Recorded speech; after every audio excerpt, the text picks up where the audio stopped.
Alright, I'm gonna do something a little bit different. For the people that know me, my friends online as well as my friends offline, like everyone that knows me knows that I'm like really into scary movies and horror stories and stuff like that. And the reason I'm so into it is because fear is our oldest and most primitive instinct or emotion. It is the most intense feeling a person may have when they are confronted with a situation that they are well aware poses great mortal peril or is beyond their scope of being able to properly handle or escape from. Now, there are many different kinds of horror. They have body horror, which relies entirely upon twisting the human or living form into something unrecognizable and disgusting that frightens us because it plays upon our fear of being transformed into something that's unknowable and unknown now. We are no longer having the familiarity that we once had as a fellow person because our bodies have been now transformed into something hideous and unrecognizable compared to the biology and the anatomy of our former selves. That's what makes body horror so frightening, for example, is just the thought of the sheer excruciating pain and the disfigurement that goes along with the genre of body horror. Movies such as Eraserhead are an excellent display of body horror. Survival horror is an excellent genre of game, for example, because it plays entirely upon the tension and uncertainty of whether or not you can get the protagonist to survive a situation that is entirely outside of their control, that they are more or less tasked with surviving using only their wits and whatever they can scrounge up in the environment to keep themselves alive. It's an excellent genre of game. I feel bad they don't really have like a lot of survival horror stories that really do well. And I think it's a lot of the time it's because it takes away from the tension when you realize you can put the book down at any given time, as opposed to a game, for example, where you're actually immersed in it because you're seeing and more or less experiencing it vicariously through the controller as you're getting the protagonist from point A to point B, encountering all sorts of threats and dangers along the way. However, my favorite kind of horror is a kind of horror that's only existed since the 1920s. And it's the kind of horror that plays upon our fear of the unknown or unknowable. And that fear and horror style in particular is cosmic horror. Now, personally, I myself find cosmic horror the most frightening. And the reason I find it so frightening is because, as someone who does not really believe in a higher power, it makes a person often question our purpose for being, why we're here, what we're doing here, what exactly is it that's so large beyond our scope of understanding as humans that we don't understand? What it is that's so much bigger than us that we could not even comprehend its scope or purpose. That right there is something that genuinely frightens me, is the concept that whatever is outside of our current scope of understanding may forever be so large and so vast that our understanding of it will forever be minuscule, if existent even at all.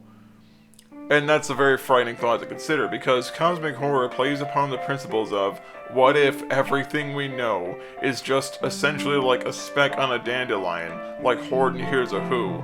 What if we are just these who-like beings sitting on a speck or inside of a snowflake, for example, completely unaware of everything that goes on outside of our galaxy, and that for no reason at all, for seemingly no proper rhyme or reason, whatever power it be has either allowed us to exist or is unaware of our existence, could decide that it wanted to just utterly annihilate our existence for no other reason other than the fact that it was not amused with our existence, or that it found no pleasure in seeing our planet or our universe go about its typical mundane daily routine.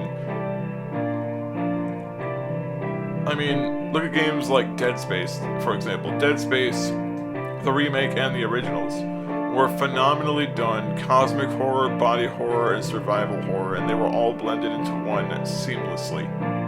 They were done so exquisitely well, because none of them told you everything. None of them. They told you only what they wanted you to know in regards to what the markers were, what they were made for, what their existence signified, what they were intended for. everything about it was seemingly left up to the player's interpretation. Even the books that were written about Dead Space during its initial release were still incredibly murky when it came down to the whole principle of what the markers were designed for. Cosmic horror is frightening because it basically takes an axe to the ego that our species has. Because, let's face it, humans as a species, our species is very egotistical. We like to believe that because we've managed to settle in biomes that were otherwise inhospitable for other living things, that we believe that we're on top of the world and that nothing could ever get to us and that nothing could ever pose a significant threat to our supremacy as a species, being human beings. But the truth be told, it's because of our species' hubris that we often see tragedies occur. We see a lot of people die in accidents and disasters because people didn't properly assess the likelihood of a greater threat like tornadoes, hurricanes, tsunamis, nuclear meltdowns, etc., etc. The thing is, though, we are always seemingly being reminded of how small we really are and about how our ego as a species will most likely ultimately be our undoing, whether it be because of negligent and careless exploration of space, reckless abuse of nuclear power, the possibility of someone developing a bioweapon that could potentially create some sort of zombie apocalypse level threat. All of these things are attributed to human arrogance, and human arrogance is another thing that's often explored in cosmic horror, as well as the vastness of the universe and everything inside of it, is the fact that because we are so arrogant, because we are so egocentric as a species, we constantly try to tell ourselves that nothing can ever beat us, that there's nothing out there that could truly pose a significant threat to our domination of a planet or possibly a galaxy. But truth be told, that's not true.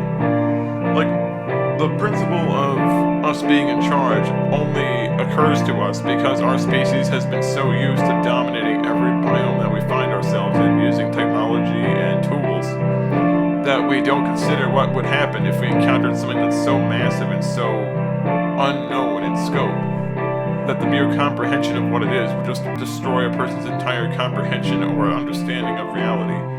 Because seeing something on such a scope would be genuinely fucking horrific.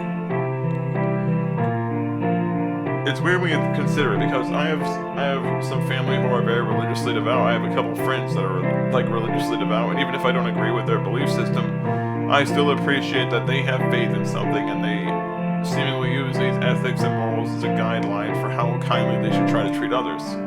I can accept that and still be appreciative of it, even if I don't necessarily agree with some of the things that they say.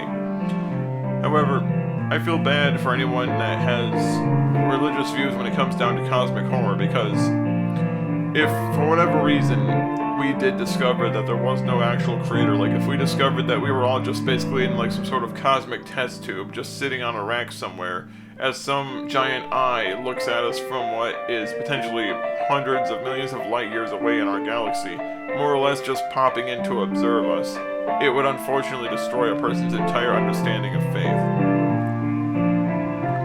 And that's what makes cosmic horror so frightening, is the fact that you can discover that everything you believe you knew means nothing. That you're so small and so insignificant that your existence has literally no fucking meaning at all. And that's why it is that everything is seemingly always fucked up. It's because there's no inherent meaning or point to anything. And that's why it's so frightening to look at it from a horror perspective.